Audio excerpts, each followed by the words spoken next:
दोस्तों कैसे हो। आपका स्वागत है त्रिपाण स्टडी सेंटर में। आज जो हम करने जा रहे हैं क्लास 12 एनआईओएस बोर्ड का जो है सोशियोलॉजी का चैप्टर। आज हम करेंगे सोशियोलॉजी का चैप्टर नंबर 11, जिसमें हम सांस्कृतिक आत्मसातकरण एवं एकीकरण के विषय में चर्चा करेंगे। इसमें हम प्रसंस्कृति के विषय में जो हम विस्तार पर चर्चा करेंगे। आपको पता ही होना चाहिए कि ये जो चैप्टर है संस्कृति आत्मसातकरण एवं एकीकरण जो है +2 के जो है सीबीएसई के बच्चे हैं जिनका एनसीईआरटी बुक है, उनके लिए भी बहुत ये इंपॉर्टेंट चैप्टर है और इसके रिगार्डिंग एग्जाम में जरूर एक नया क्वेश्चन जरूर आता है। तो ये सीबीएसई के बच्चों के लिए भी बहुत इंपॉर्टेंट है, साथ में यूपी बिहार बोर्ड के बच्चों के लिए भी अगर उन्होंने सोशियोलॉजी ले रखा है तो ये चैप्टर बहुत ही इंपॉर्टेंट साबित होगा। क्योंकि आपको पता है कि त्रिपाण सेंटर जो है लाइन टू लाइन समझाने की कोशिश किया जाता है इसमें, और आपको समझ में भी बहुत आसानी से आ जाता है। लेकिन आपको पता है कि चैप्टर स्टार्ट करने से पहले एक बात जो मैं हमेशा कहता हूँ, जिसको आपको सोचना भी चाहिए, विचार भी करना चाहिए और अमल भी करना चाहिए, वो ये है कि जब भी वीडियो देखिए पूरा देखिए, क्योंकि अधूरा जानकारी सदैव खतरनाक होता है। साथ में एक इंपॉर्टेंट बात ये भी रहता है, अगर आप पहली बार वीडियो देख रहे हो तो लाइक शेयर सब्सक्राइब करना मत भूलना। क्योंकि दोस्तों लाइक कीजिएगा तो बनाने वाले का मनोबल बढ़ता है, सब्सक्राइब कीजिएगा तो इससे ये होता है कि जब भी मैं कोई वीडियो डालूंगा उसका नोटिफिकेशन आपको समय रहते मिल जाएगा। और देखिए शेयर का मतलब ये होता है कि आपके थ्रू न जाने किन बच्चों को हेल्प मिल जाए, ये आप भी नहीं जानोगे, इसलिए जो है आप शेयर जरूर करो, ठीक है। व्हाट्सएप स्टेटस पे भी लगाओ। दोस्तों एनआईओएस सेंटर जो है कई मानने में बहुत से बच्चों के लिए हेल्पफुल है, चाहे वो 8th क्लास हो, 9th 10th 11th 12th हो, चाहे वो एनआईओएस बोर्ड के बच्चे हों, ठीक है, चाहे बीए एमए के बच्चे हो, सभी क्लासों के लिए कुछ ना कुछ जो है त्रिपाण सेंटर में उपलब्ध है। तो इसलिए आपके लिए जरूरी है कि आप सब्सक्राइब करके इसको चैनल को जो है सेव कर लो, नहीं तो बाद में अगर रिसर्च करोगे तो शायद आपको ये चैनल प्राप्त ना हो। तो इसलिए सोचना नहीं, विचार नहीं करना है, सब्सक्राइब करके जो है अपने पास सेव करना है। दोस्तों ये तो बात था आपके लिए, लेकिन आप देखते हैं हमारा आज टॉपिक क्या है। सोशियोलॉजी का जो हमारा चैप्टर ये है 11, ये बहुत इंपॉर्टेंट है, जिसमें हमारा पहला टॉपिक तो यही है परसंस्कृतिकरण। दोस्तों ये परसंस्कृतिकरण जो है कई मानने में जो है एग्जाम में आता ही आता है, तो इसको आपको अच्छे से समझना चाहिए और अच्छे से जो है इसको नोट डाउन भी करना चाहिए, क्योंकि परसंस्कृतिकरण हमेशा एग्जामिनर का सबसे सदैव भी फेवरेट रहा है। तो परसंस्कृतिकरण का आशय होती क्या है, आखिर परसंस्कृतिकरण होता क्या है? तो इसमें बताया यही बात गया है कि एक समाजी समूह से दूसरे समाजी समूह में संस्कृति तत्व का प्रसारण या हस्तांतरण।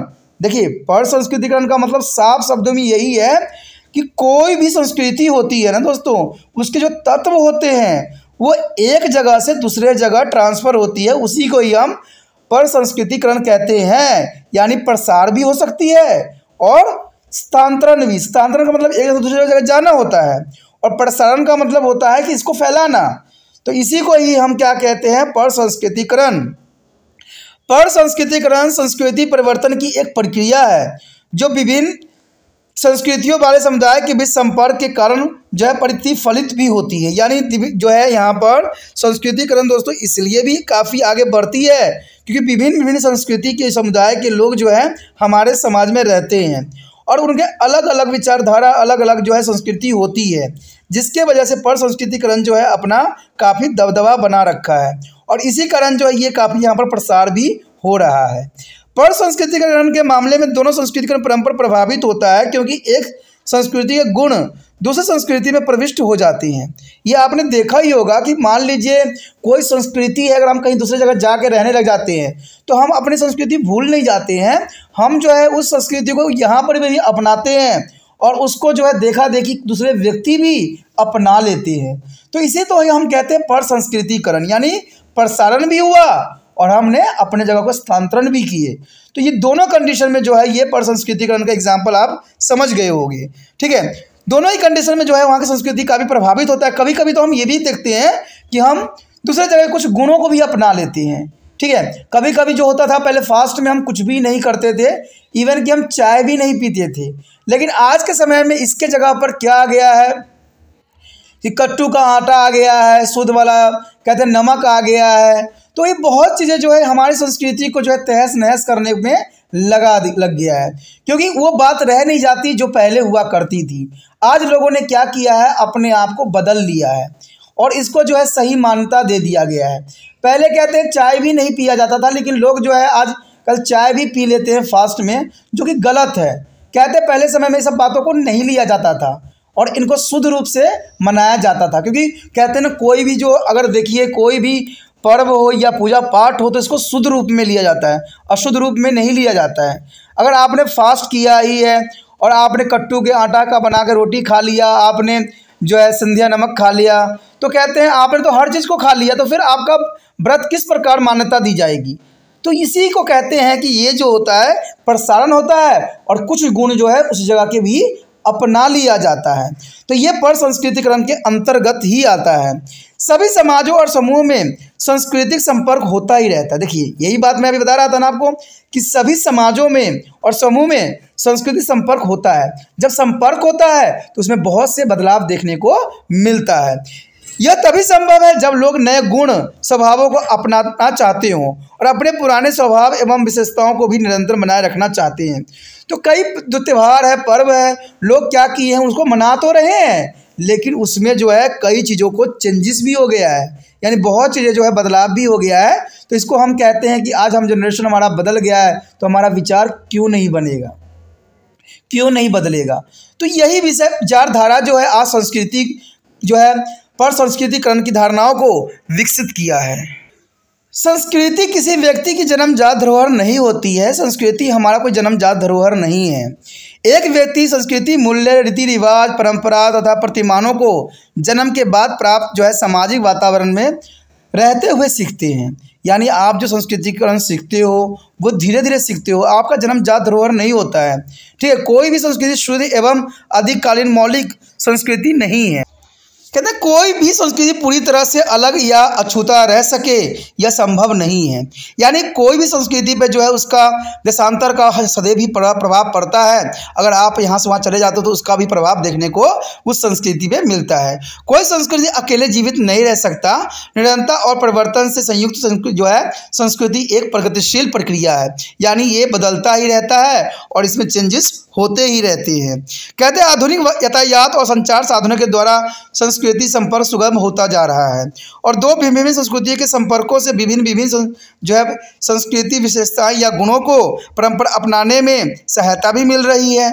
उदाहरण, जिन क्षेत्रों में संपर्क का प्रभाव पड़ते हैं वो कला कौशल के तत्व, वेशभूषा, भोजन, विद्या, भाषा और साहित्य, रीति रिवाज, धार्मिक पूजा पद्धति तथा आर्थिक और जो है धार्मिक जीवन की शैलियाँ भी इसमें सम्मिलित होती है।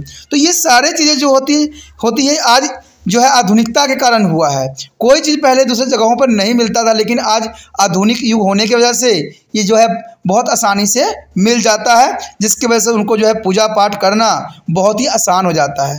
तो वो कहते हैं जो अगर पर संस्कृतिकरण में सबसे अधिक इफेक्ट डाला है तो वो जो है आधुनिकीकरण, और सबसे बड़ा बात जो है यातायात के साधन, कम्युनिकेशन, तो इन चीज़ों ने जो है अपना विशिष्ट योगदान जो है यहाँ पर दिया है। कहते हैं भौतिक संस्कृति का आदान प्रदान जो है अधिक सुगम एवं तीव्र गति से होता जा रहा है।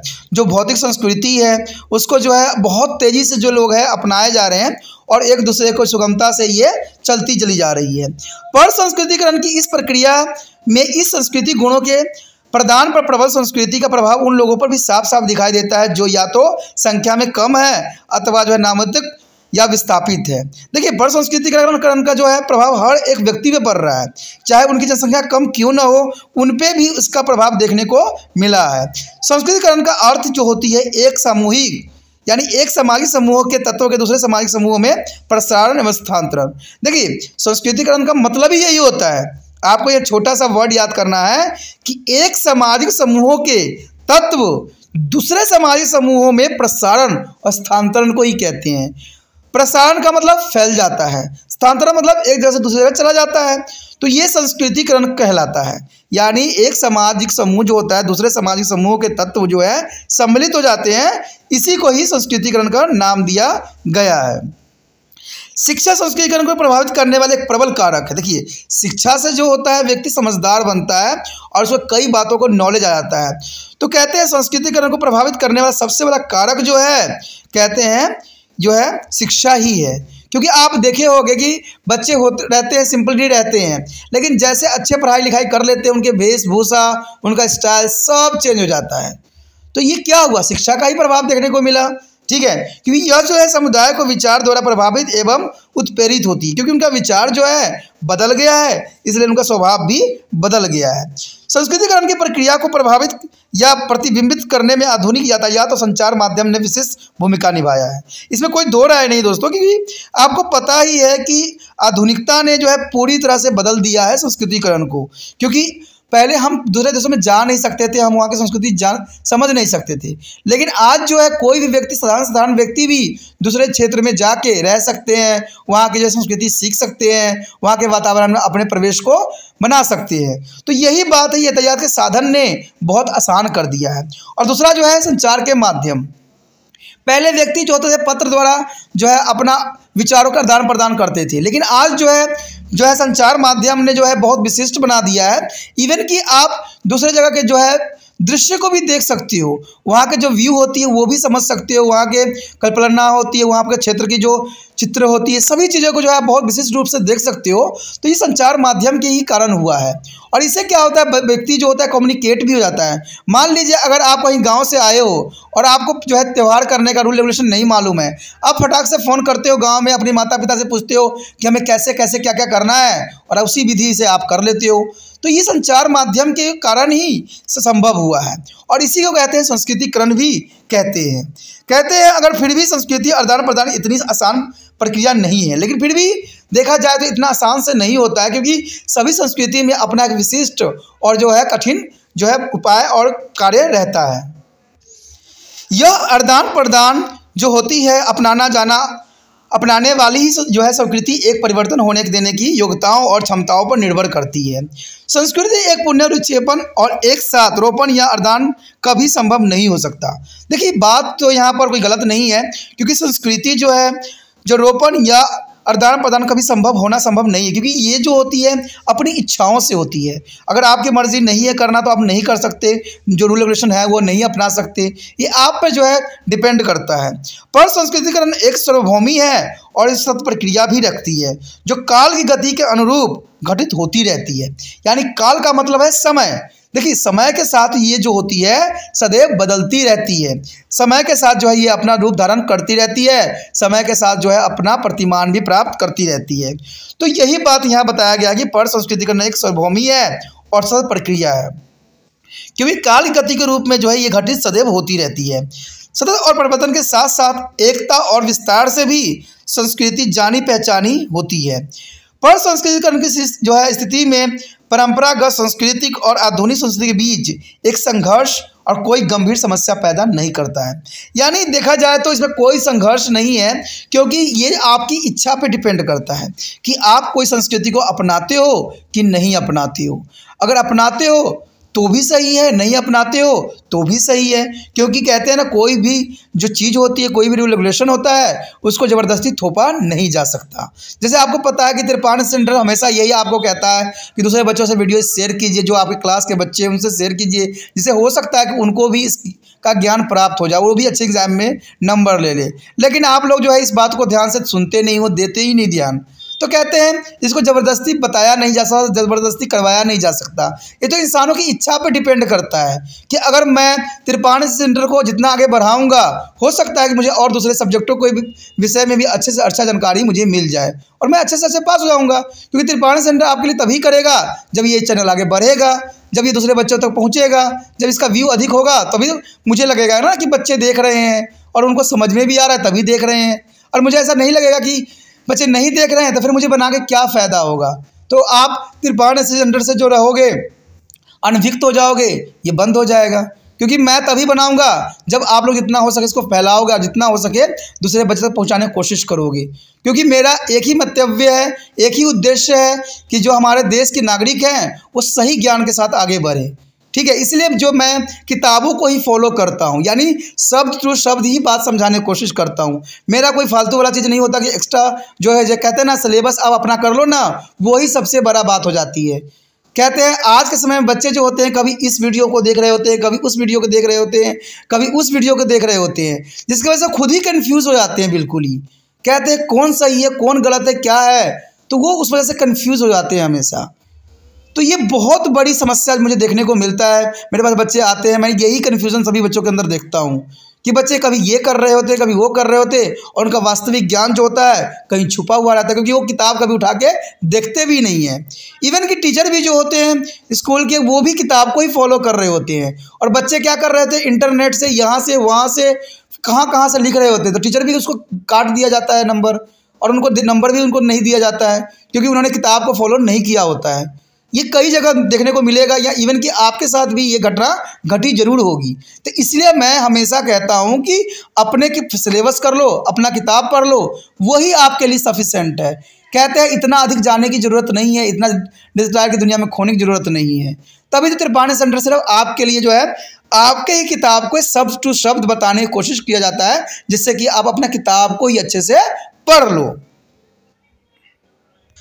कहते हैं आगे जो है पढ़ संस्कृतिकरण की विशेषता, जो कि बहुत इंपॉर्टेंट है। कहते हैं पढ़ संस्कृतिकरण एक सचेत अथवा अचेत प्रक्रिया है, हो सकता है, यानी सचेत भी हो सकता है, अचेत भी हो सकता है। सचेत का मतलब है जागरूक, अचेत का मतलब होता है मूर्छा हुआ, समझे, यानी ये फैला हुआ भी हो सकता है या दबा हुआ भी हो सकता है। इसका आशय यही है कि दूसरे समूहों के संस्कृति विशेषताएं या गुणों को ग्रहण करने वाले लोगों को यह अनुभव है कि वह दूसरी संस्कृति के तत्वों को अपना रहे हैं, यानी ये बात उन व्यक्तियों में एहसास होता है, ठीक है, कि हमने क्या किया है, दूसरे व्यक्तियों की जो संस्कृति को जो है अपना लिया है, इसका उनका आभास होता ही है। कहते हैं बिना यह जाने समझे कि वे अन्य संस्कृति के तत्वों को अपना रहे हैं, वो उन तत्वों को ग्रहण कर सकते हैं।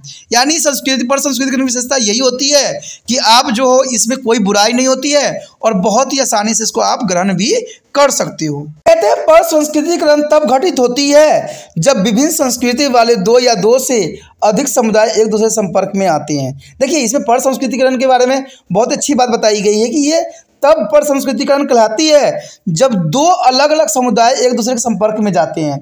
जब दो समुदाय यानी दो जातियां हैं अगर एक संपर्क में जाते हैं, एक जगह जाते हैं, तो उनके कुछ गुण जो होती है वो लोग भी अपना लेते हैं, क्योंकि वो वहाँ पर समाज में रहते हैं, और समाज में रहने का मतलब ही है कि वस्तुओं का, संस्कृतियों का आदान प्रदान सदैव होता ही रहेगा, यानी वो उनसे संपर्क में रहेंगे, वो उनके संपर्क में रहेंगे। इसलिए पर संस्कृतिकरण तब घटित होता है जब दो जो है संस्कृति जो है दो समुदाय जो है एक दूसरे के संपर्क में सदैव आते हैं, परंपरा एक दूसरे के संस्कृति तत्वों को अपनाना आरंभ भी कर देते हैं। जैसे कि आपने देखा ही होगा, अगर मान लीजिए कोई हिंदू व्यक्ति जो होता है अगर मुस्लिम समुदाय में जाता है, उसकी मित्रता उनसे हुई है, तो वो भी जो है अपना भाईचारा दिखाने के लिए वो ईद में जाएंगे, उनसे गले मिलेंगे, उनसे प्यार सद्भावना रखेंगे, जो कि बहुत अच्छी बात भी है। कई संस्कृति जो है हमें अच्छी बात भी सिखाती है और भाईचारे की भावना को भी विकसित करती है। तो ये बहुत इंपॉर्टेंट बात यहाँ पर आता है। कहते हैं कि यह संस्कृति परिवर्तन की प्रक्रिया जो है तरफा होती है, इससे प्रभावित दोनों ही समुदाय में कुछ परिवर्तन होता है। अगर हम मान ले बात यहाँ करते हैं कि वो आपके ईद में जाते हैं, तो वो जो होंगे वो आपके दिवाली में भी आएंगे, आपके साथ मिठाई भी शेयर करोगे आप। तो ये जो होती है आदान प्रदान संस्कृति को होती रहती है। तो पर संस्कृतिकरण जो होता है सदैव वहाँ घटित होता है जहाँ दो समुदाय आपस में रहते हैं और दो समुदाय में जो है भाईचारा की भावना विकसित होती है, प्यार की भावना विकसित होती है। तो इसी को हम विशेषताओं के रूप में देख सकते हैं। पर संस्कृतिकरण एकाएक नहीं हो जाता है, यानी ये एकाएक कभी बदल नहीं सकता। समुदाय के द्वारा संस्कृति तत्वों के परंपरा अर्दान से पहले बहुत समय लगता है, परंतु पर संस्कृतिकरण में लगने वाला समय निश्चित रूप से जो है आत्म साकार में लगने वाले समय से कम ही होता है। यानी पर संस्कृतिकरण जो है इतना आसानी से नहीं होता है दोस्तों, इसको होने में थोड़ा समय लगता है, थोड़ा समय काल लगता है। ये डायरेक्ट आप सोचोगे कि लोग गए और आपस में उनकी दोस्ती हो गई और वो अपने जो है संस्कृति को साझा कर लिए, ऐसा नहीं होता है। पर संस्कृतिकरण जो होता है समय के साथ होता है। कहते हैं जितना टाइम वहाँ स्पेंड होती है उतना ही आपके बारे में वो लोग जानते हैं, आपकी संस्कृति के विषय में जानते हैं। आपने देखा ही होगा कोई व्यक्ति अगर किसी चीज़ से परेशान है तो लोग जो है अपने जो है इष्टों के बारे में बताते हैं कि यहाँ जाओगे तो आप वहाँ ठीक हो जाओगे, वहाँ जाओगे तो वहाँ ठीक हो जाओगे, चाहे वो उनके धर्म के हों भी नहीं, फिर भी जो है अपनी तकलीफ़ों को दूर करने के लिए वो सदैव उन्हीं का ही अनुसरण करते हैं। तो यही बात है कि कोई चीज़ आपको डायरेक्ट आप विश्वास नहीं कर लोगे।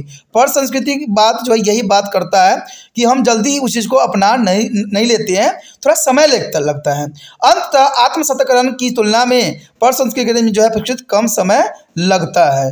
यानी आत्मसंस्कृतिकरण की जो है तुलना में जो है प्रसंस्कृतिकरण की अपेक्षा कम समय लगता है, लेकिन फिर भी देखा जाए तो प्रसंस्कृतिकरण जो है बहुत जल्दी घटित भी होता है।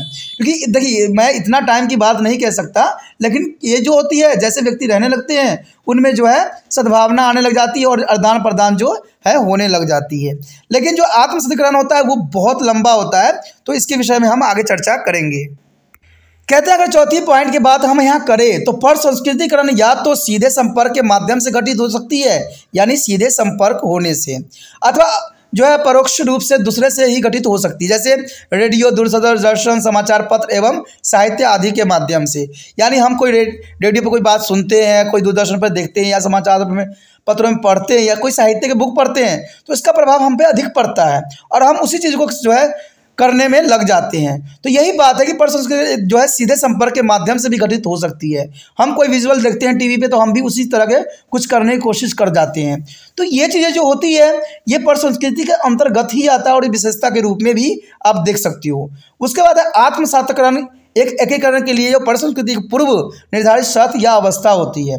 यानी अगर प्रसंस्कृतिकरण के आगे अगर आपको बढ़ाना है तो आत्मसातकरण एवं एकीकरण एक अवस्था होती है।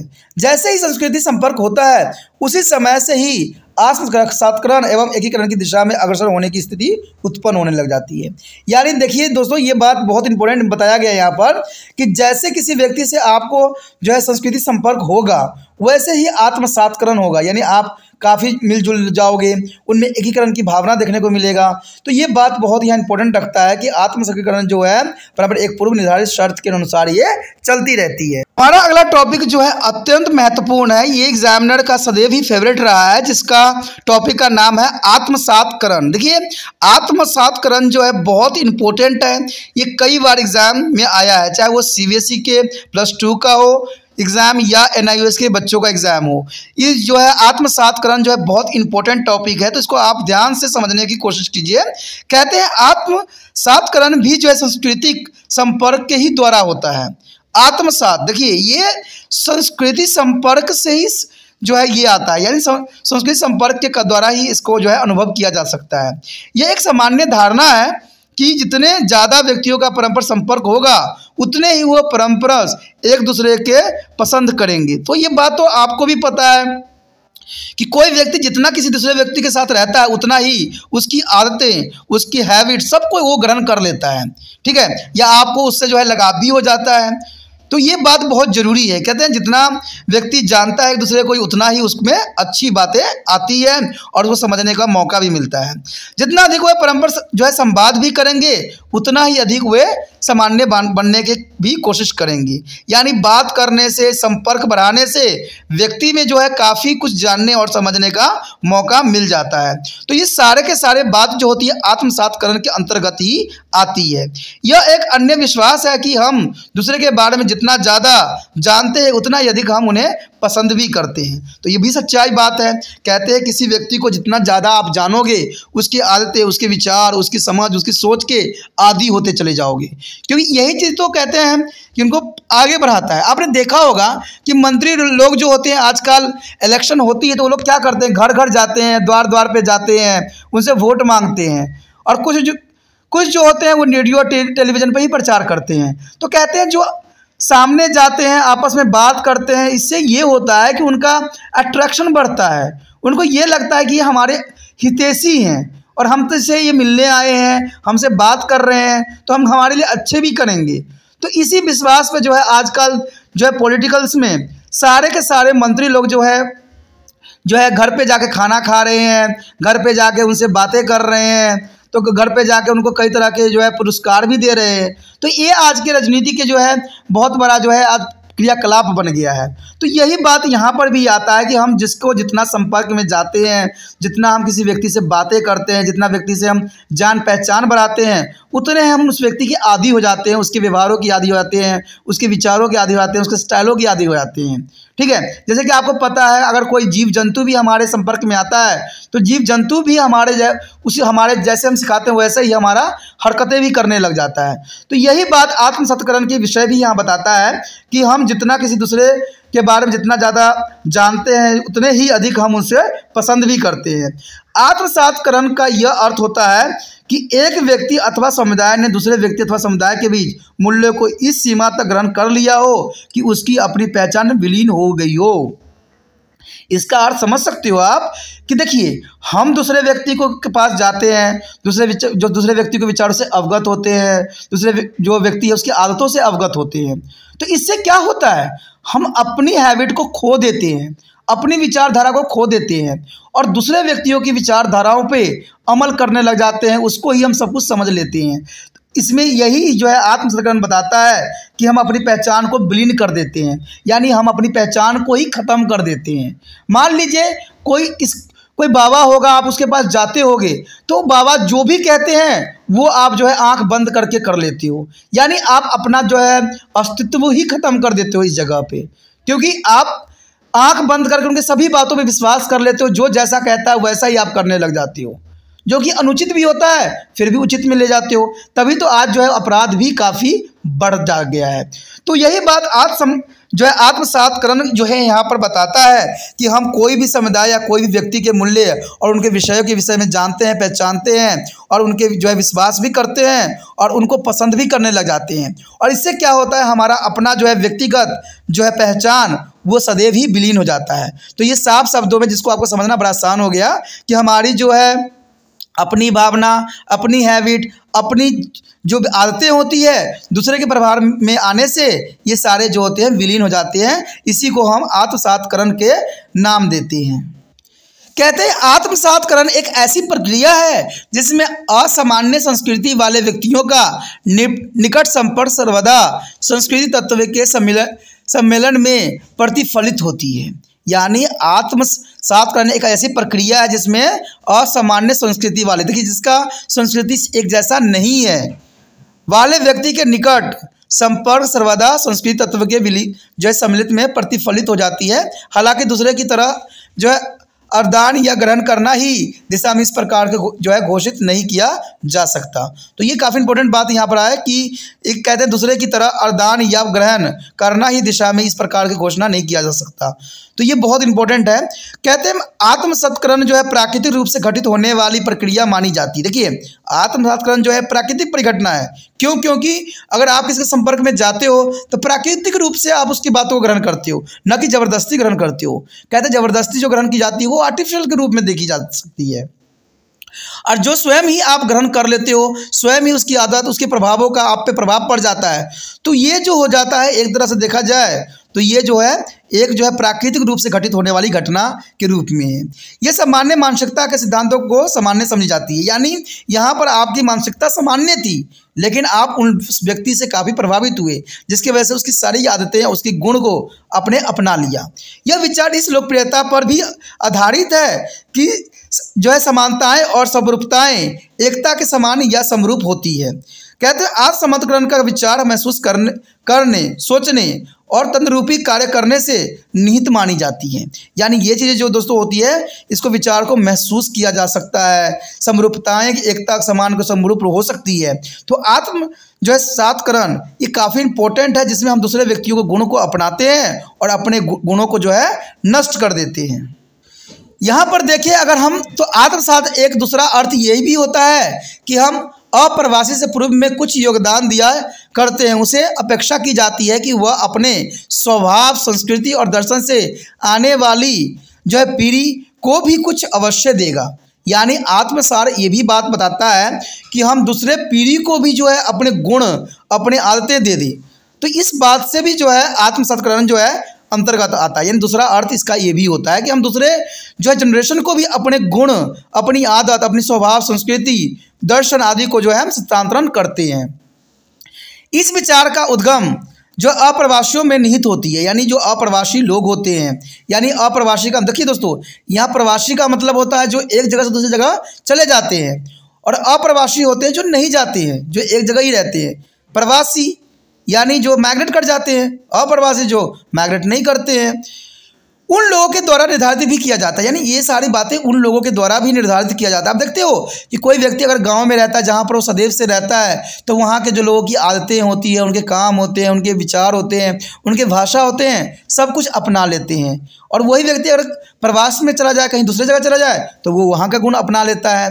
जो लोग उनके निकट संपर्क में होते हैं, यानी वो सारे व्यक्ति जो होते हैं अपने ही गाँव, अपने ही मोहल्ले के संपर्क में होते हैं, उन्हीं का गुण जो है उनके अंदर निहित आ जाती है। आत्मसातकरण की प्रक्रिया जितनी समानता से प्रबंधित होती है, उतनी ही विभिन्नताओं में भी है। यानी इसमें जितना समानता देखने को मिली है, उसमें से भी कहीं अधिक इसमें विभिन्नता देखने को मिल रही है। आत्मसातकरण जो है भेदीयता और सम्मिलित की एक प्रक्रिया है, जिसमें व्यक्ति और समूह दूसरे व्यक्ति या समूह की स्मृतियाँ, भावों और अभिव्यक्तियों को अपने अनुभव तथा इतिहास के आदान प्रदान द्वारा ग्रहण करते हैं। यानी यहाँ पर आत्मसातकरण के विषय में जो है साफ शब्दों में ये बात बता दिया गया है कि सम्मिलित की एक प्रक्रिया है, जिसमें व्यक्ति और समूह दूसरे व्यक्ति या समूह की स्मृति, भावों और अभिव्यक्तियों को अपने अनुभव तथा इतिहास के आदान प्रदान करते हैं और उसको ग्रहण करते हैं, यानी उसको अपने अंदर समाहित करते हैं। और इसके जो है सम्मिलन या संयुक्त होने से एक सामान्य संस्कृति जो है जीवन आरंभ करते हैं, यानी उस चीज़ को अपनाकर, उस चीज़ों को जो है ग्रहण करके वो जो है एक सामान्य संस्कृति जीवन आरंभ करना चाहते हैं। तो इसको आत्मसातकरण के अंतर्गत ही आ सकता है। कहते हैं जहाँ तक परंपरा को जो है आदान प्रदान की बात है, इसमें जो ये गुण निहित होती है। और इसमें ये प्रश्न भी उठता है, सामान्य अनुभवों में यह जो है आत्मीय सहभागिता एवं आत्मसातकरण ऐतिहासिक जो है प्रक्रियाओं के केंद्र के स्थित है। आत्मसातकरण की प्रक्रिया में जो है अभिव्यक्तियों में सुधार केवल धीरे धीरे ही हो सकता है, ठीक है। अतुल जो है संपर्क में भी होते हैं, यानी आपस के संपर्क के द्वारा भी ये हो सकते हैं। यदि हम बात यहाँ पर करें आत्मसातकरण की विशेषताओं के विषय में, तो ये भी बहुत इंपॉर्टेंट एग्जाम व्यू से रखता है कि आत्मसातकरण की क्या विशेषताएं हैं और ये किस जगह उपयोग किया जा सकता है। कहते हैं आत्मसातकरण जो है सामाजिक प्रक्रिया में संलग्न समूहों के बिना जानबूझ और जो है सचेत जो है प्रयासों घटित होती है। यानी ये जानबूझकर और जो है प्रयासों से घटित होती है। इसमें जितना प्रयास करते हैं उतना जो है आत्मसातकरण की भावना बढ़ती है, क्योंकि आपने यहाँ डेफिनेशन जाना ही है कि हम जितने दूसरे व्यक्ति के साथ जो है साथ बिताते हैं, उतना ही उसके गुणों, उसकी आदतें, उसके व्यवहारों से अवगत होते हैं। तो ये बात जनरल सी बात है कि जानबूझ के ही करवाया जाता है। मान लीजिए किसी दो व्यक्तियों का विवाह संबंध बनना है, तो उसमें हम क्या करते हैं कि ये दोनों व्यक्तियों को आपस में बात करने के लिए हम कहते हैं। इससे बात करने से ये होता है कि वो एक दूसरे के विचारों से अवगत हो सकते हैं, उसके गुण अगुण को देख सकते हैं और इससे जो है वो आने वाला फ्यूचर को भी अपने जो है सेव कर सकते हैं। तो ये आत्मसातकरण ही कहला सकता है इसमें, क्योंकि इसमें जो है व्यक्ति एक दूसरे के विचारों से अवगत होता है और एक दूसरे के विचारों को ग्रहण भी करता है या एक दूसरे विचारों से अवगत भी होते हैं। तो ये सारे जो होते हैं सचेत प्रयासों से घटित होती है, नहीं इसमें हम जो है सचेत होकर सारी घटनाएं घटाते हैं। इसमें माता पिता का भी योगदान होता है जो ऐसे कार्य करने के लिए कहते हैं। अंततः आत्मसातकरण एक अचेत प्रक्रिया है, यानी ये अचेत प्रक्रिया है जिसमें हर चीज़ जो है घटित होती है। अगर ये बात सामान्य रखता है कि दूसरी बात अगर हम देखें, सामान्यतः आत्मसातकरण होने में लंबा समय लगता है। यानी देखिए, आपने किसी व्यक्ति से मुलाकात किया है, किसी व्यक्ति को 1 घंटा बातें किया, तो आप 1 घंटा में इतना प्रभावित नहीं हो सकते, इसके लिए थोड़ा समय लगता है। कहते हैं अगर हम किसी व्यक्ति से पहली बार मिलते हैं तो वो बहुत ही सादगी, बहुत ही प्यार, बहुत सद्भावना से विचारधारा अपना रखता है, लेकिन अगर आप उसको कई टाइमों में देखोगे, कई टाइम में अचानक उससे मिलोगे, तब जाके उसकी जो है सच्चाई का पता लगेगा कि उसमें कितनी जो है विचार जो है ग्रहण करने वाली है और कितने जो है उसे दूर करने वाली है। तो यही बात यहाँ बता रहा है कि सामान्यतः आत्मसातकरण होने में बहुत लंबा समय लगता है, इसको बहुत जल्दबाजी में नहीं किया जा सकता। जब दो संस्कृति आपस में संपर्क में आती है तो एक लंबे समय के बाद ही एक दूसरे में विलीन हो पाती है। यानी जब तक हम उसकी बुराई अच्छाई को नहीं देख लेते तब तक जो है हम उसको नहीं अपनाते हैं। तो आत्मसातकरण जो है बहुत लंबा समय अवधि लगती है और दूसरे में विलीन होने में बहुत जो है समय लग जाता है। तभी अगर देखा जाए तो आत्मसातकरण एक धीमी प्रक्रिया है, यानी बहुत ही धीमी गति से चलता है। लेकिन अगर हम परसंस्कृतिकरण की बात करें तो थोड़ा सा वो काफ़ी जल्दी हो जाती है, लेकिन इसमें जो है बहुत लंबा समय लगता है, बहुत धीमी प्रक्रिया है। और कहते हैं धीमी प्रक्रिया से ही इसको जो है हम सुचारू रूप से जान सकते हैं। तो ये विशेषताओं के अंतर्गत ही आता है। यदि बात करें अगले पॉइंट का तो कहते हैं आत्मसंस्करण तभी घटित होती है जब इस प्रक्रिया में संलग्न संस्कृति असामान्य हो। यानी संस्कृति दोस्तों यहाँ पर कहते हैं एक संस्कृति से नहीं हो सकता है, दो अलग संस्कृतियों में ही आत्मसात्करण की घटना देखने को मिलेगा। इसमें एक प्रकार की जो है श्रेणीबद्धता भी होती है, यानी इसमें दूसरे श्रेणी के व्यक्ति भी होते हैं, तो इसको कहा जा सकता है कि इसमें श्रेणीबद्धता भी होती है। इसमें एक आधिपत्य वाली जो है अर्थात प्रबल होती है, यानी अव्यक्त भी होती है और प्रबल भी होती है। जो दूसरी अधीन संस्कृति होती है प्रायः प्रबल संस्कृति अधीन अथवा अपेक्षाकृत जो है छोटी संस्कृति के साथ आत्मसात्करण की दिशा में आगे बढ़ते हुए उन्हें स्वयं भी आत्मसात कर लेती है, यानी वो अपने साथ मिला लेती है। आत्मसात्करण एक अस्थायी घटना नहीं है, इसके प्रभाव अस्थायी होते हैं। आत्मसात्करण के कारण संस्कृति में घटित होने वाली परिवर्तन एक लंबे समय तक चलने या निरंतर बने रहने की प्रयास भी करते हैं। तो कहा जाए इसकी विशेषता में आत्मसात्करण जो है अस्थायी घटना नहीं है, ये अस्थायी घटना है कि बहुत समय लग जाता है इसको घटित होने में और बहुत समय लंबे काल अवधि में जो है ये घटना घटित होती है और ये कहते हैं कि ये निरंतर चलती ही रहती है। तो आपको यहाँ समझ में आ ही गया होगा कि आत्मसात्करण का मतलब होता है हम किसी दूसरे व्यक्तियों के विचारों से ग्रहण करें या दूसरे विचारों से अवगत हो और उसको जो है अपने जीवन में अपना ले। लेकिन इसमें अपनाने के साथ जो होता है हम अपनी व्यक्तिगत जो विचारधारा होती है, अपने जो विचारधारा वो ख़त्म हो जाता है। इसमें सबसे अच्छा एग्जाम्पल मैंने आपको बताया ही था कि जब हम किसी व्यक्ति के संपर्क में जाते, चाहे मान लीजिए वो बाबा हो या कोई महापुरुष हो, अगर हम उनके विचारधारा सुनते हैं तो हम क्या उनकी ही बातों में रह जाते हैं, उनकी बातों को ही खो जाते हैं और उनके ही बताए हुए रास्ते पे ही हम चलने लग जाते हैं। यानी हमारा व्यक्तिगत जो होती है विचारधारा खत्म हो जाती है और हम जो है उनके विचारधाराओं पे चलने लग जाते हैं। तो इसी को आत्मसात्करण के ही कहा जा सकता है। तो कहते हैं ये बहुत लंबा समय भी लगती है, कभी कभी हम जो है दूसरे की बातों इतना जल्दी समझ नहीं लेते हैं या उसको अपना भी नहीं लेते हैं। इसके लिए हमें बहुत उस पर कहते हैं आज हम पढ़े लिखे हैं, समझदार हैं, हमें किसी विचार को अवगत होने के लिए, किसी दूसरे के विचारों को समझने के लिए जल्दबाजी नहीं करना चाहिए, क्योंकि जल्दबाजी करने से हम सही बात नहीं जान सकते, सही बात को नहीं समझ सकते हैं। कहते हैं हमारा मोटिव यही होना चाहिए कि हम सही व्यक्ति को ही अपना आदर्श बनाएं, अपना आइडल बनाएं। कभी ये ना हो कि हम गलत व्यक्ति को जो है जल्दबाजी में आइडल बना लिए हैं और उसके बताए हुए रास्ते पर चलने लग गए हैं, तो वो जो है हमारे लिए कभी भी जो है अच्छा नहीं होता है, वो सदैव ही घातक सिद्ध होता है और आपको जो है पतन की ओर ले जाता है। अगला टॉपिक जो है हमारा एकीकरण। देखिए ये टॉपिक कई मानने में इम्पोर्टेंट है। कहते हैं एकीकरण जो है इसका मतलब क्या है, आखिर एकीकरण होता क्या है, आखिर किस लिए जो है ये सोशियोलॉजी में आया है और इसका क्या उद्देश्य है। तो कहते हैं एकीकरण अनेक अलग अलग संगठनों का एक इकाई में इकट्ठा या एक जो है एकत्रित होने का एक प्रक्रिया है। जैसे कि आपको पता है कि एकीकरण का मतलब होता है सभी चीज़ों को इकट्ठा करना। यही बात यहाँ पर भी एकीकरण बात बताता है कि अनेक अलग अलग संगठकों का एक इकाई में इकट्ठा या एकत्रित होने को ही प्रक्रिया को हम एकीकरण कहते हैं। कहते हैं ना एकता में बल है, तो एकता से ही एकीकरण लिया गया है, जहाँ पर अलग अलग संगठन जो होते हैं आपस में मिलके एक सशक्तिकरण बनाते हैं। अंततः एकीकरण सदस्यों के साथ रहने के लिए इकट्ठा करता है तथा साथ साथ लाता भी है, यानी ये साथ साथ चलने के लिए हमें सदैव प्रोत्साहित भी करता है और सदस्यों को एक समूह में रहने के विवश भी करता है, यानी एक साथ रहने के लिए ये आपको विवश भी करता है। तो इसी को हम एकीकरण कहते हैं। इस भांति जो एकीकरण एक समूह को जो है स्वामित्व प्रदान करता है और यह संगठन की एक प्रक्रिया के रूप में भी कार्य करता है। यह सामाजिक एकाकीपन यानी अलग और बिखराव को प्रक्रिया के विपरीत होता है। यानी देखा जाए तो ये सामाजिक एकाकीपन और अलग गाव यानी अलग होने की प्रक्रिया को और बिखरने वाले प्रक्रिया के सदैव ही विपरीत होता है, यानी बिखरना यानी टूट जाना। लेकिन एकीकरण का अर्थ होता है दोस्तों आपस में मिलना और आपस में रहना, आपस में अपना जो है आदान प्रदान करना। सामूहिक एकीकरण समूहों के परस्पर मिलकर रहने अथवा सामूहिक अखंडता एवं एकता को संबंध रखता है। यानी एकीकरण का मतलब ही होता है एकता, ठीक है, अखंडता।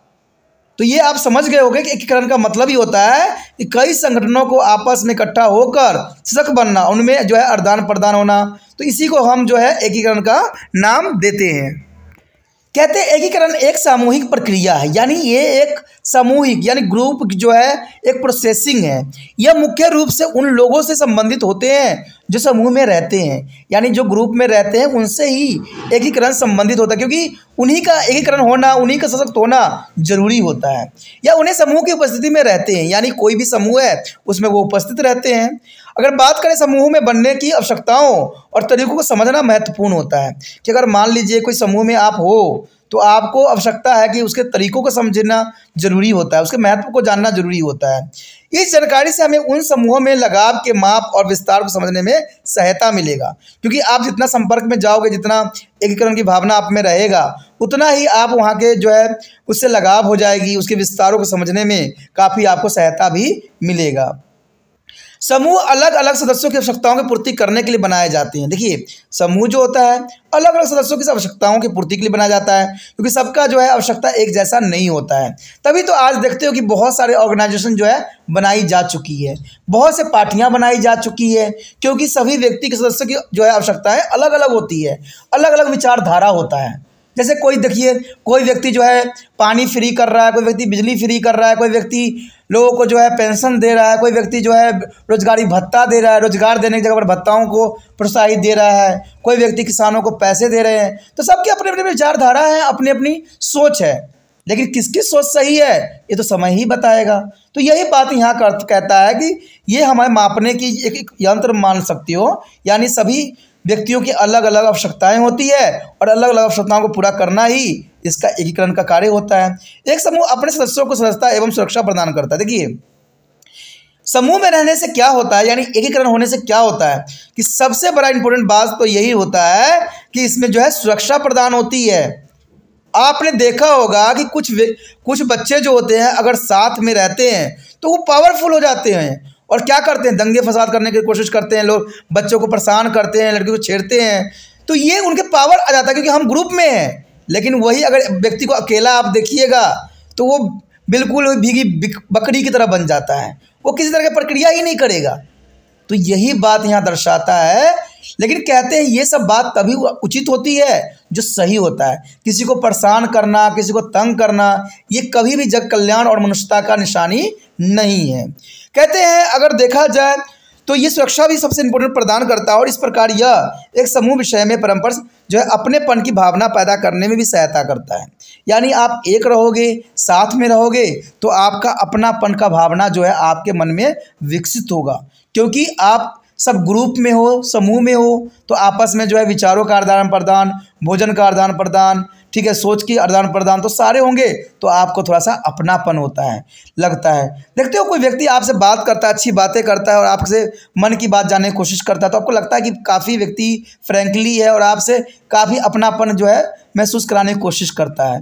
तो ये सारे एकीकरण के अंतर्गत ही आता है। कहते हैं एक गणनात्मक परक अथवा जो है सांख्यिकी श्रेणी में परिभाषित किया जा सकता है। समूह का दूसरा प्रकार जो है सामाजिक श्रेणी ही माना जाता है। यह उन लोगों से संबंध रखता है जिनकी सामान्य परिस्थिति होती है, यानी उनको जो है सामान्य परिस्थिति होती है तब उसी भूमिका का वो निर्वाह भी करते हैं। एक सामाजिक समूह सामाजिक अंतक्रियाएं, परंपरा, विश्वास और नैतिक मूल्य द्वारा भी पहचाना जा सकता है। देखिए, अगर कोई सामाजिक समूह बनता है तो सामाजिक समूह में सबसे बड़ी इंपॉर्टेंट बात रहती है कि अंतक्रियाएं होती है, यानी आपस में क्रियाएं होने लग जाती है। तो इसमें जो है सबसे बड़ी बात आ जाती है विश्वास की, ठीक है, और उनकी नैतिक मूल्य क्या है, तो इन सभी बातों से उनकी पहचान की जाती है।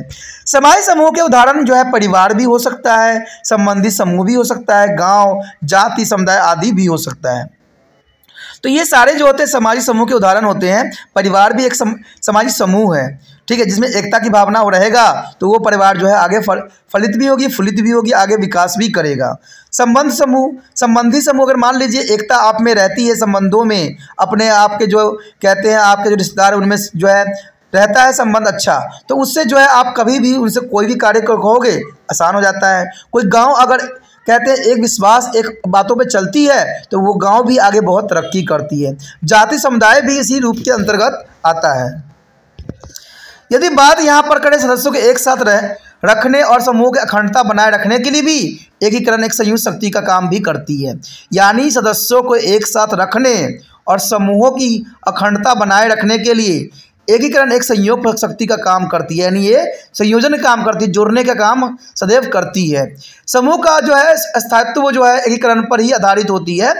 यह वह प्रक्रिया है जो सदस्यों को एक समूह में एकजुट रहने को विवश करती है, यानी ये वह प्रक्रिया एकीकरण जिससे जो है कोई समुदाय सदस्य आपस में एकजुट ही रहती है, क्योंकि एकीकरण का मतलब ही होता है साथ में रहना। एकीकरण सभी सदस्यों को एक समूह में जोड़े रहने और उनमें एक इकाई रखने की प्रक्रिया देती है, यानी एकीकरण जो है सभी सदस्यों में जोड़ने और उनके साथ में रखने की प्रक्रियाओं को दर्शाता है। समूह के एकीकरण का संबंध जो है विभिन्न स्तरों पर समूह में सदस्यों के बीच जो है सामाजिक संबंधशीलता होती है, यानी आपस में जो है एकीकरण के संबंध जो होते हैं दोस्तों आपस में जो है संबंधित होते हैं और आपस में संबंध स्थापित करती है। यह सामाजिक संबंधशीलता पात्र और तीव्रता में भिन्न भिन्न और उन्हें उच्च स्तर पर स्वीकृति कहा जा सकता है, यानी उच्च स्तर पर जो है एकीकृत करते हैं, यानी इकट्ठा करते हैं। इसमें बताया गया है कि विभिन्न समूहों में एकीकरण के जो है स्तरों को परिवार, वंश, गांव, सगी साथी, जाति, वर्ग, धर्म, क्षेत्र, राज्य और राष्ट्रीय स्तरों में विभाजित भी किया जा सकता है, यानी एकीकरण कई जगहों पे हो सकता है, चाहे वो परिवार हो, वंश हो, गांव हो, सगी साथी हो, जाति, वर्ग, धर्म, क्षेत्र, राज्य, राष्ट्रीय, देखिए सब में जो है एकीकरण की भावना पाई जाती है। और इस सभी स्तरों में परिवार के उच्च स्तरीय जो है एकीकृत कहा जा सकता है, यानी परिवार जो होता है सबसे ऊंचा होता है। परिवार में आपने देखा होगा कई व्यक्ति जो है सारे मिलजुल के रहते हैं और सारे जो है सद्भावना प्रेम के साथ अपना जीवन यापन करते हैं, तो परिवार जो है सबसे ऊंचा स्तरीयकरण में आता है। कहते हैं जबकि अन्य समूहों में एकीकरण का जो है सामाजिक आर्थिक स्तर के मुक्त रूप से जो है एकीकृत कहा जा सकता है, यानी ये मुक्त रूप से है, इसमें लोग चाहें तभी जो है एकीकरण की भावना पैदा हो सकती है। लेकिन कहते हैं परिवार में तो भावना जन्मजात रहती है, कुछ परिवारों में देखा जा सकता है कि वो फूट हो जाता है, वो अलग हो जाते हैं, तो उसका बात हम कह नहीं सकते इसे यहाँ पर। एक विभिन्न समूहों के विभिन्न स्थिति और आवश्यकताओं पर जो है निर्भरता भी करता है। राष्ट्रीय आपदा और विदेशी आक्रमण के समय एकीकरण राष्ट्रीय स्तर पर बहुत बड़ा ऊंचा होता है। देखिए जब कोई विदेशी हम पे हमला करता है, कभी कोई आपदा आता है, तो सभी जो है लोग मिलजुल के जो है उस आपदा का सामना करते हैं, उस आक्रमण जो है उसका सामना करते हैं, तो इसी को एकीकरण का नाम दिया गया है, जिसमें राष्ट्रीय स्तर पर एकीकरण देखने को मिलता है। इसमें आपको पता ही है कि बड़े बड़े प्रधानमंत्री, राष्ट्रपति यही कहते हैं कि देश को एक होना है और एक होके ही हम इस बीमारी से या इस तरह की घटनाओं से हम लड़ सकते हैं। तो इस एकीकरण के विषय में ही बात कर रहे हैं, जिसमें राष्ट्रीय अखंडता और एकता प्रदर्शित होती है। इससे हमें लगता है कि हमारे देश के व्यक्ति जो है वो राष्ट्र के प्रति जो है समर्पण अपना कर रहे हैं। प्रतिस्थिति क्षेत्रीय, जाति तथा समाज संस्कृति स्तरों पर भी काफ़ी धार्मिक होती है। देखिए ये जो होता है सिर्फ एक जगह स्थित नहीं होती है, जाति में भी एकीकरण होता है। आपने देखा होगा जब दंगे फसाद होते हैं तो बहुत से जाति के लोग जो है इकट्ठे हो जाते हैं और आपस में ही दंगे फसाद करने लग जाते हैं। तो इस जगह एकीकरण देखिए ये गलत कामों में एकीकरण है, अच्छे कामों में नहीं है, क्योंकि किसी सांप्रदायिक बातों पे आके, किसी मंत्री या किसी संतरी की बातों पे आके आप अपने ही लोगों को मारने लग जाते हो, तो ये सही नहीं है। लेकिन यहाँ एकीकरण इस बात को दर्शाता है कि व्यक्ति इकट्ठा हो जाते हैं। लेकिन दोस्तों ये चीज़ें कभी भी सही नहीं होता है। ये किसी भी कहते हैं राष्ट्र के लिए, किसी भी जाति के लिए जो है सांप्रदायिक दंगा बहुत ही घातक होता है और ये जो है मनुष्य के विनाश का सबसे बड़ा कारण भी हो सकता है। उसके पश्चात हमारे समक्ष आता है एकीकरण के घटक। आखिर एकीकरण के घटक कौन कौन से होते हैं? कहते हैं अगर हम एकीकरण घटक की बात करें तो पहला तो यही आता है कि सामान्य गुणों का होना। देखिए यानी सामान्य गुण रहेगा तभी एकीकरण की भावना आएगा। श्रम के विभाजन, परस्पर संबंध तथा आत्मनिर्भरता के परिणाम स्वरूप समूह की अखंडता में जो है दृढ़ता लाती है। यानी जब विभाजन होगा, श्रम विभाजन होगा, परस्पर संबंध बनेगा और आत्मनिर्भरता आएगी, तभी जो है एकीकरण की घटक जो है यहाँ पर दृढ़ होगी, यानी मजबूत होगी। तो ये एकीकरण के घटक के अंतर्गत आता है। समूह द्वारा निर्धारित मानकों को अपनाना, पालन करना जोड़ने वाला का तत्व होता है। जैसे कि मैंने पहले ही आपको बता चुका हूँ कि कोई व्यक्ति अगर आपको आह्वान करता है तो आप दौड़े हुए चले आ जाते हो। क्यों? क्योंकि आप उसकी बातों को पालन कर रहे हो। तो ये सारे एकीकरण के अंतर्गत ही आता है, क्योंकि आप उस व्यक्ति के अंतर्गत आ गए हो और वो एकीकरण को ही दर्शाता है।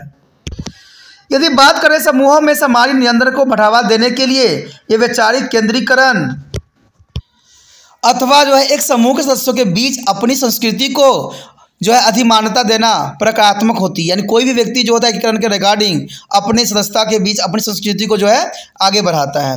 बात करें अगले अहम घटक की तो वो है सदस्यों के बीच अनुशासन समूह को जोड़ता है, यानी अनुशासन आपको सिखाता है। एक समूह के एकीकरण को प्रभावित करने वाले प्रमुख तत्व में आत्म जो है निर्भरता, क्रिया मत व्यक्त पाया जाता है। समूह का परस्पर जो है तालमेल तथा एकीकरण आपसी जो है संतुष्टि द्वारा मजबूत होता है। कहते हैं मात्र सामाजिक अंतक्रियाएं द्वारा ही नहीं होती है। यानी देखिए, जब तक आप किसी के विचारों से संतुष्ट नहीं होगे तब तक जो है आप उसके साथ नहीं जुड़ोगे, और जुड़ने का मतलब ही होता है एकीकरण।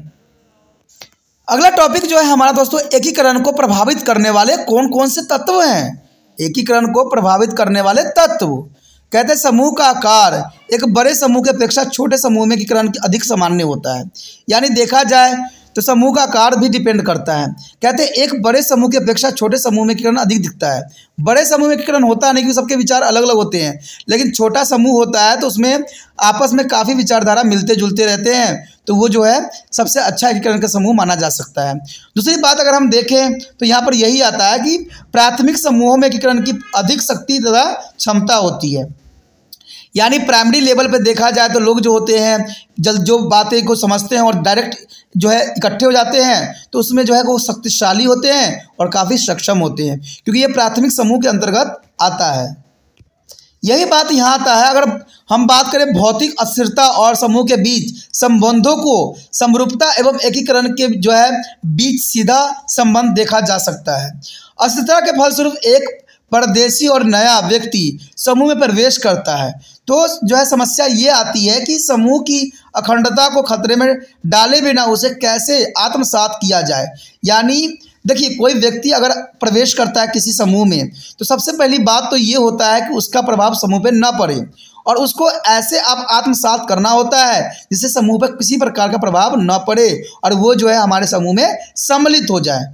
तो ये बहुत इंपॉर्टेंट बात यहाँ है। यहाँ एक उल्लेखनीय यही बात आता है कि नववर्तुलक का समूह जितना बड़ा होगा उतना ही ज़्यादा जो है स्थापित समूह द्वारा उनके एकीकरण में प्रतिरोध होगा। तो ये प्रतिरोध का मतलब यही होता है कि जितना बड़ा समूह होगा उतने ही विचारधारा होगा और उतने ही जो है ये आगे नहीं बढ़ने के लिए अग्रसर होगा। अब जो हमारे समक्ष आता है वो है एकीकरण की विशेषता। आखिर एकीकरण की क्या विशेषता है और क्या आपको जानना चाहिए। कहते हैं पर संस्कृतिकरण और आत्मसातकरण की अपेक्षा एकीकरण एक जटिल और पेचीदा प्रक्रिया है। तो इसमें कोई दो राय नहीं, क्योंकि यहाँ पर व्यक्तियों को इकट्ठा करना होता है, ठीक है, उनके साथ जो है विचारों का आदान प्रदान होता है, तो इसलिए पेचीदा है, क्योंकि सभी लोगों को प्रभावित करना संभव नहीं होता है। इसलिए ये जो है प्रक्रिया बहुत पेचीदा है। कहते हैं यह पेचीदा इसलिए भी है क्योंकि इसमें जो है संलग्न समूहों के लिए पर्याप्त सकारात्मक और समायोजन की आवश्यकता होती है। यानी इसमें समायोजन की व्यवस्था जो है बहुत जरूरी होती है, और सकारात्मक और समायोजन की व्यवस्था न हो तो ये आगे नहीं बढ़ पाती है। कहते हैं एक ही समुदाय में परिवर्तन आसान होता है। कुछ समूह अपने परंपरागत मूल्यों को बनाए रखते हैं तो कुछ नए रीति रिवाजों को अपना लेते हैं। इसका परिणाम यह होता है कि सभी समूह एक समुदाय से पूरी तरह जो है एकीकृत नहीं हो पाते हैं, तो ये एकीकरण को तोड़ते हैं। तो ये भी विशेषता है कि लोग रीति रिवाज अलग अलग होता है, अलग अलग सोच विचार होते हैं, तो वो एक साथ नहीं रह सकते। अगर अगली बात देखा जाए तो कहते यही बात यहाँ पर बताया गया है कि कहते हैं कि एकीकरण संबंध प्रमुख संस्कृति के साथ विभिन्न जो है समाज जो है संस्कृति घटकों को मिलाने की प्रक्रिया को भी कह सकते हैं। यानी आपस में मिलाने के भी ये परिणाम स्वरूप देखा जा सकता है। तो इसमें सारी बातें देखने के बाद आप समझ सकते हो कि अगर हम बात यहाँ पर अगर देखिए तो इसमें यही बात सब बताई गई है कि अगर हम नए रीति रिवाजों को अपना लेते हैं और इसका परिणाम यह होता है कि सभी समूह एक समुदाय के पूरी तरह से एकीकृत नहीं हो पाता है, क्योंकि इसका कारण ये भी होता है कि सबके अपनी विचारधारा होते हैं, रीति रिवाज होते हैं, और वो कई चीज़ों को जो है अपनाना उनके लिए संभव नहीं होता है, क्योंकि दूसरे ग्रुप में जाना बहुत बड़ी बात होता है और उनकी विचारधारा को ग्रहण करना, एकीकरण करना सबसे बड़ी बात यहाँ आ जाता है। इसलिए एकीकरण जो है बहुत जटिल है, बहुत ही विडम्ब है, बहुत ही कहते हैं बहुत ही जटिलता को लेके साथ चलती है। कहते हैं अगर बात किया जाए मिलने वाली संगठन संस्कृति अपनी संस्कृति पहचान को बनाए रखती है, और साथ ही जिस संस्कृति में उसका एकीकरण होता है उसकी सामान्य संस्कृति कुछ पहलू को तालमेल कर भी लेती है। यानी कुछ जो है पहलू को तालमेल करना ही जो एकीकरण का सबसे बड़ा जो है लक्ष्य होता है। हमारा जो आज हम बात करेंगे जो है पर संस्कृतिकरण, आत्मसातकरण एवं एकीकरण की तुलना। देखिए इस सबको अगर हम तुलना करें, सबका कार्य जो है एकीकरण करना होता है, सबका कार्य जो होता है लोगों से विचारों से अवगत कराना होता है, ठीक है, या दूसरी संस्कृति को अपनाना होता है। लेकिन अगर हम तुलना करें तो ये हमारे समक्ष बात आती है कि आप पर संस्कृतिकरण, आत्मसम्मतकरण और एकीकरण की जो है अवधारणा और अधिक स्पष्टता समझ सकेंगे। यहाँ उनकी समानताएं और विभिन्नताओं पर भी प्रकाश डालते हुए इन तीनों अवधारणाओं का तुलनात्मक विवेचन प्रस्तुत करने का प्रयास किया जा रहा है। बात करें इन तीनों में से कुछ बातें सामान्य हैं तो कुछ कतिपय विभिन्नता भी मौजूद है। इनमें से कुछ सामान्य बातों का यहाँ पर बात उल्लेख किया गया है कि आखिर सामान्य बात क्या है। ये तीनों क्रियाएं एक जैसे ही दिखते हैं लेकिन फिर भी इनमें बहुत ही विभिन्नता देखने को आपको मिल सकता है और बहुत ही समानता भी देखने को मिलेगा। तो आज जो हम बात करेंगे इनके समानताओं पे, ठीक है, तुलना करेंगे कि आखिर इनमें समानता क्या है, जिसकी वजह से ये काफ़ी विस्तृत है और ये एग्जामिनर का जो है फेवरेट रहता है। क्यों रहता है, आखिर इसमें क्या इसकी जो है सामान्य बात है और क्या इसकी विशेषताएं हैं। अगर सामान्य बात देखें तो पहले तो पॉइंट यही आता है कि संस्कृति संपर्क जो है मूल्य सिद्धांत संस्कृतिकरण, आत्मसातकरण और एकीकरण की होते हैं। यानी देखिए ये बात इंपॉर्टेंट है कि संस्कृति संपर्क के मूल्य सिद्धांत, देखिए कोई संस्कृति संपर्क होता है तो इसके लिए 3 फैक्टर जो है बहुत इंपॉर्टेंट होती है। या तो संस्कृतिकरण के द्वारा वो एक दूसरे के संपर्क में जा सकते हैं, या आत्मसातकरण के कारण जा सकते हैं, या एकीकरण होने से जा सकते हैं। यानी संस्कृति संपर्क के मूल्य सिद्धांत इन्हीं तीनों के जो है मूलधार बनता है। बात अगर करें दूसरी बात तो यहाँ कहा गया है कि एक सामाजिक प्रक्रिया का मूल्य अंग है। देखिए ये तीनों के तीनों जो है ना एक सामाजिक प्रक्रिया के मूल्य अंग है, जो सामान्य बात है। ये आपने पढ़ा ही होगा, समझा ही होगा, ये तीनों एक दूसरे के साथ ही चलते हैं। दूसरे शब्दों में ये सामाजिक प्रक्रिया विभिन्न संस्कृति और सामाजिक समूहों में सामाजिक परिवर्तन की प्रक्रियाओं को इंगित करती है। यानी ये सारे के सारे जो है जो समाज में परिवर्तन होता है ना, उसी बातों को प्रक्रियाओं को ये मेन लेके चलती है, यानी इसी पे ये आधारित भी होती है। यानी कहा जाए तो इसके मूल्य अंग होते हैं, समाज के जो है ये मूल्य अंग होते हैं और इसके बिना समाज आगे नहीं बढ़ सकता है। तो ये मूल्य जो है सामान्य बात के अंतर्गत आता है। कहते हैं इन तीनों में विभिन्न सांस्कृतिक तत्व के आदान प्रदान ग्रहण करने की विशेषता होती है। यानी ये तीनों के तीनों जो होते हैं संस्कृति और तत्व को जो है आदान प्रदान बहुत ही सरल रूप में कर लेते हैं, क्योंकि संस्कृतिकरण में जो होता है विचारों का आदान प्रदान होता है, आत्मसात में जो होती है दूसरे के विचारों को हम अपने अंदर ले लेते हैं, और एकीकरण में क्या होता है कि हम एकता बनाए रखते हैं। तो ये कह सकते हो कि इनमें तीनों में जो संस्कृति तत्व के आदान प्रदान ग्रहण करने की प्रवृत्ति अधिक होती है। यदि बात करें अगले पॉइंट का तो इसमें यही बात आता है कि सांस्कृतिक गुणों का प्रसारण और स्थानांतरण और उनका विभिन्न सीमा में ग्रहणता और अपनाया जाना भी इस तीनों प्रक्रिया का सामान्य विशेषता है। यानी तीनों प्रक्रिया में जो होता है हम गुणों को संस्कृति को जो है प्रसारण और स्थानांतरण करते हैं। यानी संस्कृति गुणों को क्या करते हैं दोस्तों, प्रसारण और स्थानांतरण करते हैं। ये विशेषता इस तीनों में ही पाई जाती है। अब इसी बात को जो है हम यहाँ पर एक फ्लो चार्ट के रिगार्डिंग समझने की कोशिश करेंगे। देखिए पर संस्कृतिकरण किन किन बातों के ऊपर जोर देता है, तो पहला तो यही देता है कि संस्कृति संपर्क को स्थिति बनाता है या अवस्था बनाती है, जहाँ दो समुदाय में सांस्कृतिक गुणों एवं विशेषताओं का परस्पर विनिमय होता है, यानी आदान प्रदान होता है। ये पर संस्कृतिकरण के अंतर्गत आता है। यह तो सीधे पहले पहल या संपर्क के माध्यम से संभव हो अथवा दूर हो अपरोक्ष संपर्क के माध्यम से ही होता है। यानी जब तक हमारा किसी व्यक्ति के साथ संपर्क नहीं होगा पर संस्कृति की भावना जो है उसमें उज्जवल नहीं होगा। तो ये बातें तीनों इंपॉर्टेंट यहाँ पर रखता है। कहते हैं पर संस्कृतिकरण जो है आत्मसंस्करण एक प्रक्रिया का रूप ले सकता है अथवा एक उत्पाद भी हो सकता है। यानी अगर देखा जाए तो पर संस्कृतिकरण के अंतर्गत ही हमारा यहाँ पर 2 पार्टों में ये डिवाइड हो गया है। एक तो जो है आत्मसातकरण है और एक जो है एकीकरण है। तो सबसे पहली बात अगर हम जो है यहाँ पर जो है आत्मसात की करें तो आत्मसात में यही बात दर्शाती है। तो आत्मसात में यही बात आता है कि जब एक संस्कृति अपनी पहचान खो बैठती है तो इसका जो है प्रभाव देखने को मिलता है, क्योंकि इसमें यही बात आपने समझा था ना कि इसमें जो है संस्कृति अपनी खो बैठते हैं, लोग अपने विचारधारा इनको ख़त्म कर देते हैं क्योंकि हम दूसरे की विचारधाराओं में आ जाते हैं। तो अपना जो व्यक्तिगत विचारधारा इसमें ख़त्म हो जाती है, यानी संस्कृति अपनी खो बैठती है, दूसरी संस्कृति में विलीन हो जाती है। यानी हमारा विचारधारा जो होता है दूसरे के विचारधाराओं से विलीन हो जाती है, हमारा अपना विचारधारा यहाँ खत्म हो जाता है। तो इसमें आत्मसातकरण के अंतर्गत आता है। बात करें एकीकरण का तो कहते हैं जब अनेक संस्कृतियां एक साथ रहते हुए एक सामान्य संस्कृति अथवा समूह संस्कृति गुण अपना लेती हैं। यानी यहाँ पर बहुत सारे संस्कृति मिलके जो है एक गुण अपना लेती हैं। आपने बात देखा होगा कि कोई पूजा पाठ करने का तरीका जो होता है दूसरे संस्कृति में भी अपना लेते हैं, तो इसी तरह से एकीकरण का भावना यहाँ पर देखने को मिलेगा। अपनी अपनी पहचान खोए बिना इसमें कार्य होता है। इसमें यानी अपना पहचान वो नहीं खोते हैं, लेकिन फिर भी जो है दूसरे की संस्कृति को अपना लेते हैं और उसी की विचारधारा से आगे भी बढ़ते हैं। अगर हम आत्मसातकरण की बात करें तो कहते हैं कि लंबी अवधि से चली आ रही सांस्कृतिक क्रियाओं का जो है उत्पाद आत्मसातकरण के होता है। यानी आत्मसातकरण जो होती है एक लंबी अवधि से चली आ रही संस्कृति प्रक्रिया का उत्पाद जो है आत्मसात के कारण ही होती है। बात करें एकीकरण, तो एकीकरण भी एक प्रक्रिया अथवा एक उत्पाद हो सकता है, यानी उत्पाद ही होगा। क्यों? इसका कारण क्या है? क्योंकि हम बहुत से लोगों को जो है इकट्ठा करने की कोशिश करते हैं, तो एक तरह से जो है ये उत्पाद के रूप के अंतर्गत ही आता है। अब हमारा जो अगला टॉपिक आता है, इसमें निहित विभिन्नताएं निम्नलिखित बिंदुओं के आधार पर समझे जा सकते हैं। यानी हम तीनों की बात किए, चाहे वो पर संस्कृतिकरण हो या जो है आपका जो है ये आत्मसातकरण हो या एकीकरण की बात हो, तो इसमें कहते हैं इन बिंदुओं में जो हमने विभिन्नताओं को हम जानना हमारे लिए ज़रूरी है। जब तक आप विभिन्नताओं को नहीं जानिएगा ये टॉपिक जो रहेगा अधूरा हो रह जाएगा। कहते हैं आत्मसातकरण एक संबंध संस्कृति के परंपरा जो है सम्मिलित होता है, जबकि संस्कृतिकरण एक संबंध एक बड़े पैमाने बड़े ही विस्तृत क्षेत्रों में संस्कृति तत्वों को प्रसारण एवं हस्तांतरण से होता है। यानी देखा जाए तो आत्मसातकरण एक संबंध संस्कृति के परंपरा सम्मिलन से होता है, यानी आपस में सम्मिलित होने से होता है, जबकि संस्कृतिकरण जो होता है प्रसार और हस्तांतरण से होता है। और दूसरी बात करें एकीकरण की, तो एकीकरण जो है सदस्यों को आस पास लाता है और समूह में जो है तालमेल अथवा अखंडता बनाए रखता है। क्योंकि एकीकरण का मतलब ही होता है हमें इकट्ठा कार्य करना है, तालमेल के साथ करना है, अखंडता बनाना है और आसपास जो है सदस्यों को लाता भी है। तो ये तीनों चीज़ जो है इसके कुछ विभिन्नताएं देखने को आपको यहाँ पर मिल सकता है।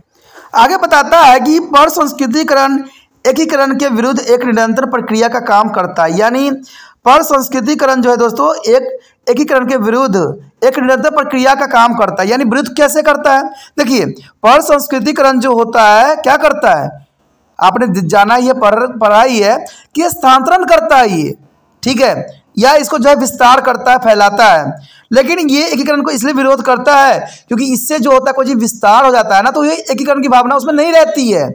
ठीक है, अगर मान लीजिए कोई चीज़ को फैला देते हो, पानी ही है, अगर वो साथ में लोटा के अंदर है तो एकीकरण हो रखा है, लेकिन जैसे उसको विस्तार कर दोगे, फैला दोगे, तो एकीकरण का विरोध ही किया ना, इसका मतलब।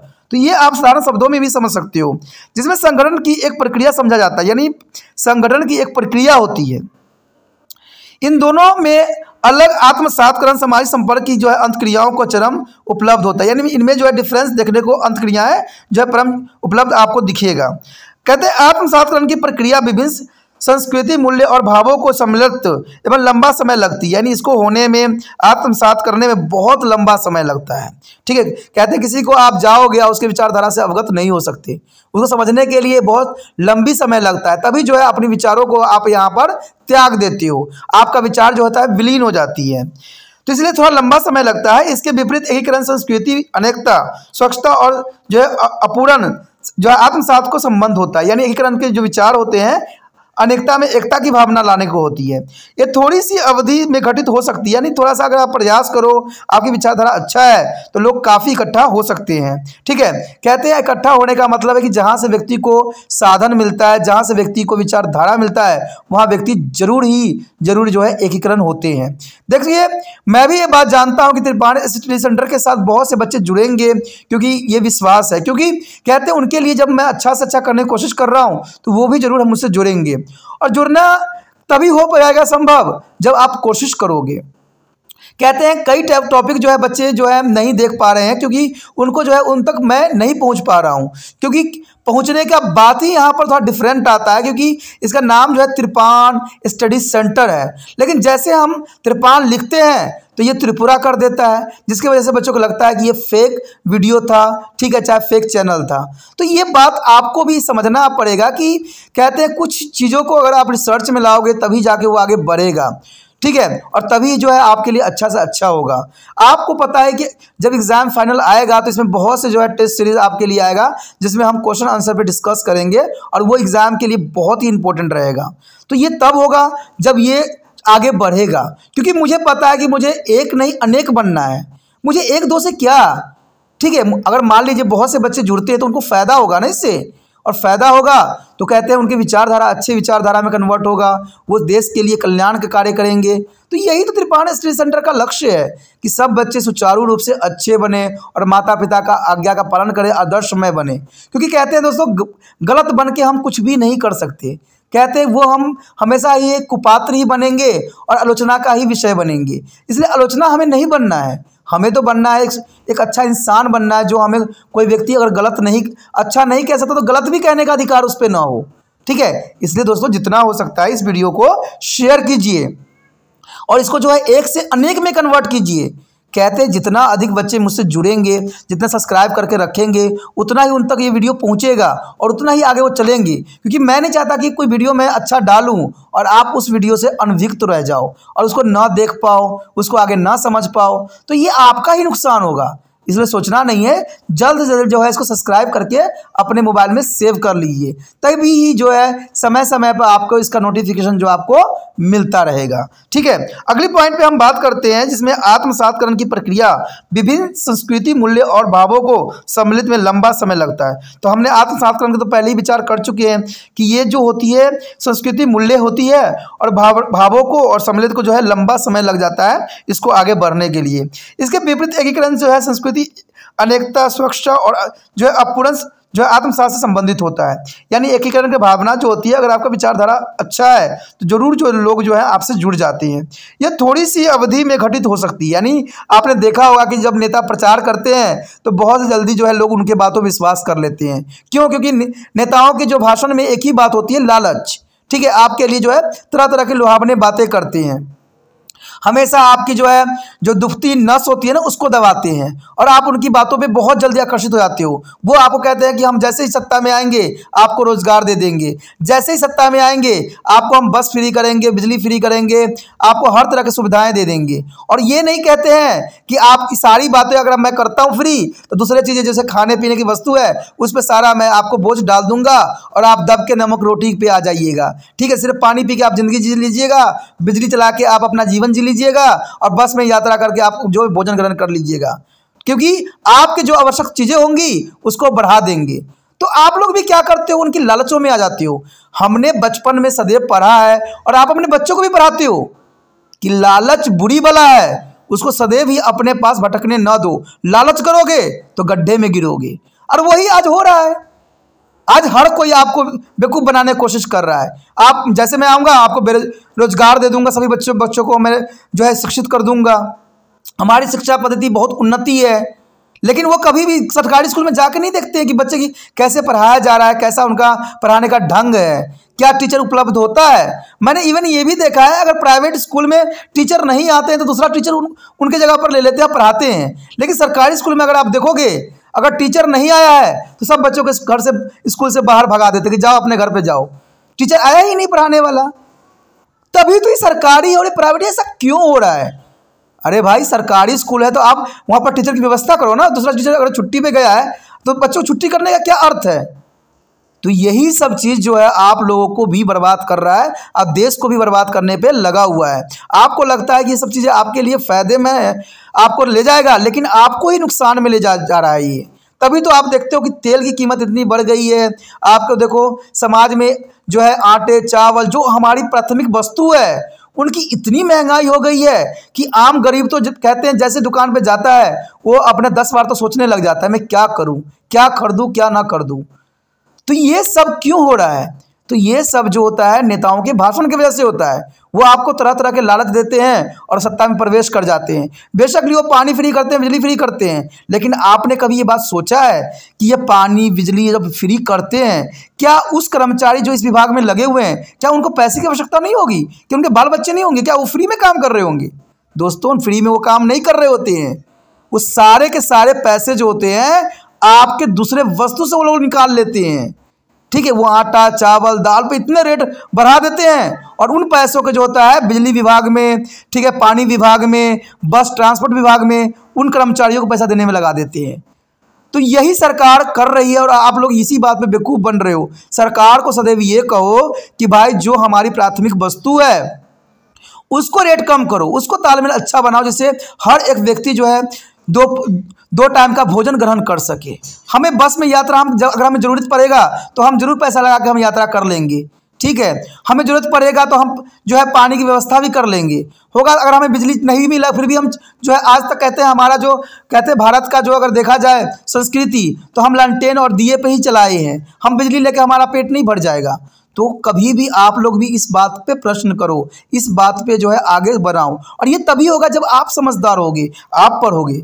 तो यही बात यहाँ पर जो है एकीकरण के रूप में आता है कि मंत्री लोग जो होते हैं अच्छे अच्छे भाषण दे के, लुभावने भाषण दे के आपको जो है अपने अंडर कर लेते हैं, और वो जो है इलेक्शन जीत जाते हैं और कुर्सी पर जो है 5 साल के लिए बैठ जाते हैं। तो यही बात यहाँ पर साफ किया गया है कि एकीकरण का यही होता है, थोड़ी सी अवधि में घटित हो जाती है, यानी बहुत जल्दी वो आपको आकर्षित कर देते हैं और आपके दिमाग को भी वो कब्जे में कर लेते हैं। जो कहते हैं पर संस्कृतिकरण कभी कभी साफ और स्पष्ट होते हैं, और इसमें जो है प्रविष्ट त्वरित सामाजिक परिवर्तन घटित हो जाता है, यानी समाज में ये बातें घटित हो जाती है। उसके पश्चात चौथी पॉइंट यही बात बताता है कि आत्मसातकरण को एक स्वैत जो है घटित प्रक्रिया के रूप में भी समझा जा सकता है, जबकि पर संस्कृतिकरण और एकीकरण जो है सामाजिक प्रक्रियाएं हैं जो सांस्कृतिक और संपर्क से संभव होती है। तो ये बहुत काफ़ी इंपॉर्टेंट है कि ये स्वयं ही घटित होने वाला एक प्रक्रिया है, जिसको हमें घटित करने की आवश्यकता नहीं होती है। लेकिन पर सांस्कृतिक एकीकरण जो है ये सामाजिक प्रक्रिया है जो संस्कृति संपर्क से संभव हो पाती है। तो इसी के साथ हमारा ये चैप्टर जो है खत्म हो जाता है, जो कि बहुत इंपॉर्टेंट था। इस चैप्टर के जो है तीनों पहलू को आपको देखना जरूर चाहिए, और इसको जो है अपनी किताबों पर भी नोट करना चाहिए, और जो इंपॉर्टेंट बात आपको लगता है उसको नोट करना आपका फर्ज बन जाता है। और फर्ज एक और भी है जिसको आपको भूलना नहीं है। क्या करना है? YouTube से जो है लिंक को कॉपी करना है और व्हाट्सएप स्टेटस पे लगा देना है।